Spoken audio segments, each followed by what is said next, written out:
Have you ever felt like time is speeding up and you're just trying to catch your breath? Me too. This week, I want to share what time is still teaching me, even after publishing a book all about it. So grab your smoothie or a cup of tea and join the conversation. Let's go. Hello, hello. Welcome back to How to Be Fit Over 40 Midlife Conversations with Hicunni. So, I'm so excited that you are back to share more into this conversation. This conversation that has been developing for a long time now. And slowly, it's been unraveling over the years. Now, I already talked about me writing a book, How to Live in Time 33 Lessons Learned. I want to kind of go a little bit deeper with that because guess what? It's still a daily practice and it isn't a finish line. You don't just write a book and just say, okay, I'm done, especially a book about living in time. Everything is all about the journey that we're on as a people, as these humans living a spiritual experience, or some people say as spiritual beings living a human experience, whatever you want to call it. But it is a journey. Now, there's a lot of buzz about time and what it means and all the things.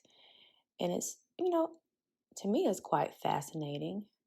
A lot of times, too, we can still get wrapped up in all the things that we can lose track of time. And it can kind of veer us off the path that we're trying to reach. So, whatever type of thing or zone that you may believe that we are in, whatever it is, whatever this life is, we still have to learn how to live through, and whatever journey or assignment that we are on, we got to learn how to accomplish it or move through it or make the most of the experiences that we are having and what we choose to have. I know you don't want to go through life just being sad. You want to thrive, right? You just don't want to survive. And we talked about that. There was a series in some previous episodes where we talked about not just surviving, but thriving. So you can go back through those episodes and glean from them and get a few nuggets from those. So, living in time. So, part of that practice, as I think back even now, instead of rushing through things, I know that I've had those experiences where I had to really slow down.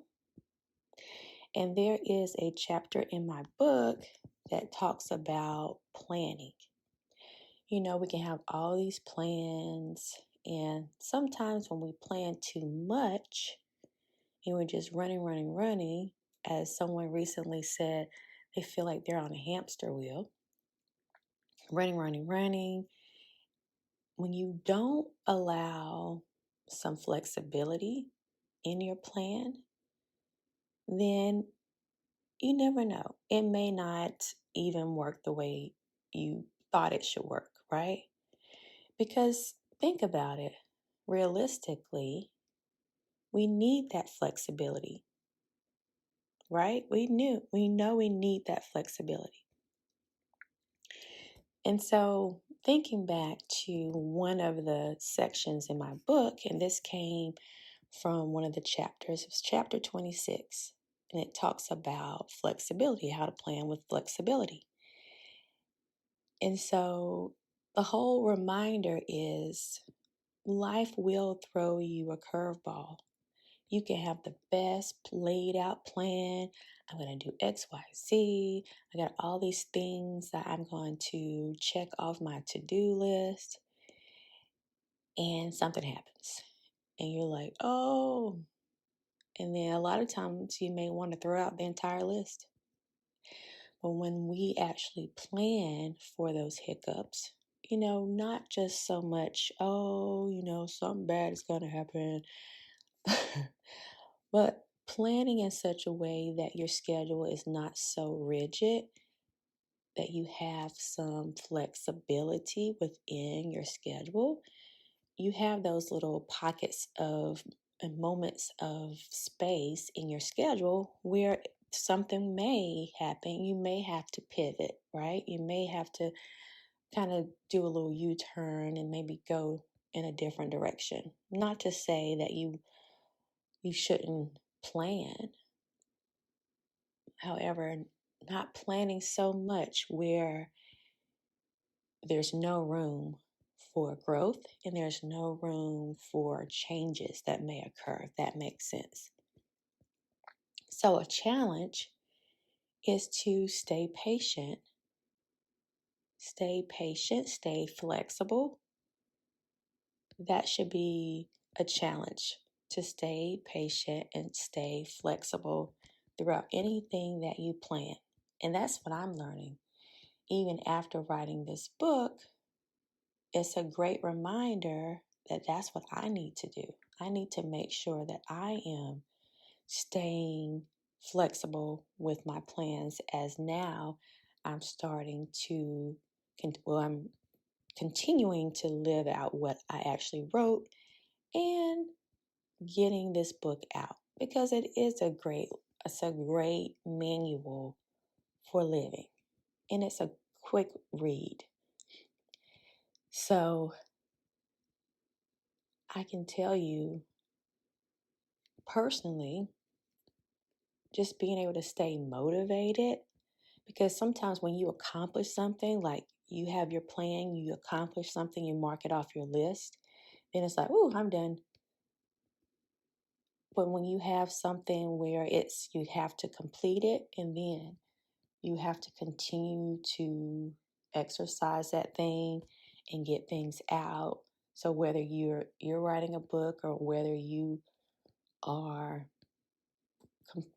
working on a project that's going to be something that's going to grow your business, you have to learn how to stay motivated. And that's been the challenge for me. It's like, okay, it's not just a one and done. Now I have to market this book. Now I have to get more eyeballs, get more eyeballs on it, right? And what's a beautiful thing is, if I don't get it right today, I know, as long as I have breath, I can go at it the next day. And that's not just to say you're going to put it off. However, not putting that pressure that it has to be done a certain way. You know how you do, where if you don't promote the way you want to promote that day, you feel like, okay, that's it, that's a wrap. But as long as you touch one person, that is something big. And I've already made some sales. I've already got some feedback, which I'm super excited about. And that right there gives me that extra momentum to keep going. I'm going to get my tea. I got some tea. It's early right now as I'm recording.